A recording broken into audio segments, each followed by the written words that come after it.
Hello friends, welcome to English Shorthand class. Ready? 1, 2, 3, start. After a gap of over 7 months, the GST Council will now meet on May 28. Finance Minister Nirmala Sitharaman announced last Saturday that the Council expected to meet every quarter has taken possibly the longest pause in its functioning does not set a good precedent, given the acrimony that transpired in its last few meetings over how the state's GST compensation dues for the pandemic-induced lockdown dented 2020-21 were to be met. The long break makes center-state equations even more awkward. States later reluctantly agreed to the center's proposal to raise rupees 1.1 lakh crore of GST recompense dues through special market borrowings after the Finance Ministry backed off from insisting that states raise these loans directly. In the intervening period, the economy almost surged back to normalcy before being hobbled again by the second wave of infections. And unlike the first wave, there is a greater onus on the states now to figure out everything from what mobility restrictions to put in place to vaccination sequencing and the bigger headache of sourcing enough vaccines from within or outside India. A council meeting before or after the union budget could have helped soothe states' frayed nerves.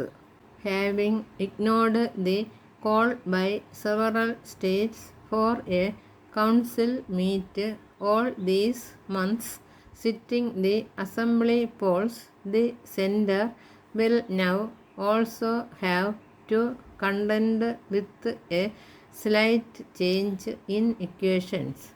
The elan of re-elected state governments, apart a large state such as Tamil Nadu, can no longer be expected to toe the center's line.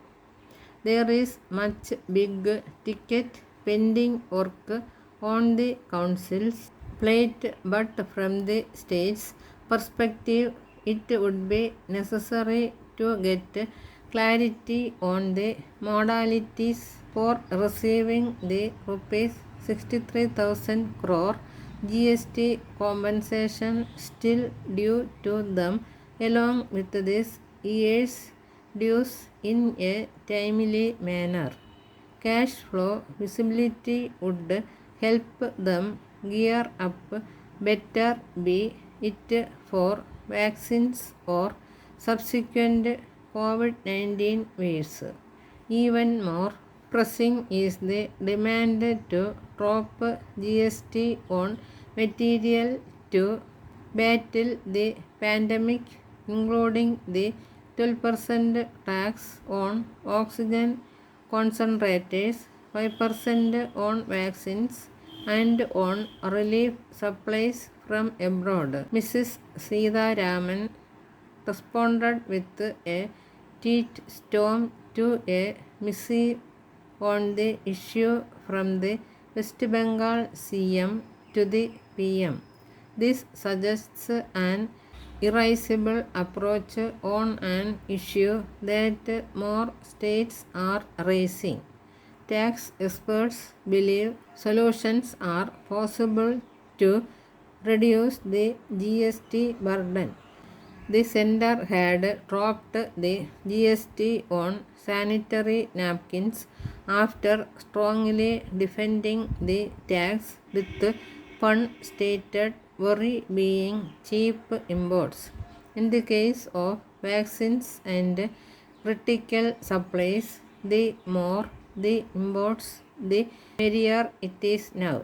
That the GST revenue will be shared with the states may be factually correct, but surely neither the states nor the center are eyeing COVID-19 expenses as a fat source of revenue.